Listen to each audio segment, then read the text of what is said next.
SHA EMP ID 11 ประกาศตัวแปร EMP ID เป็นตัวอักษรสตริงขนาด11ตัวอักษรเก็บได้สูงสุด10ตัวอักษร int working hours ประกาศตัวแปรเก็บจำนวนชั่วโมงการทำงาน double salary per hour ประกาศตัวแปรเก็บรายได้ต่อชั่วโมง double total salary ประกาศตัวแปรเก็บรายได้รวม scanf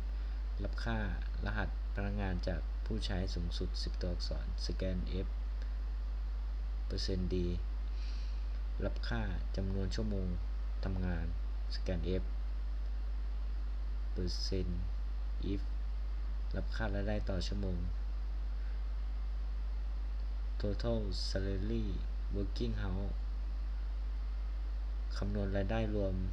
ชั่วโมงทำงานคูณรายได้ต่อชั่วโมง printf แสดงรหัสพนักงาน printf แสดงรายได้รวมพร้อมทศนิยม2ตำแหน่ง return จบโปรแกรม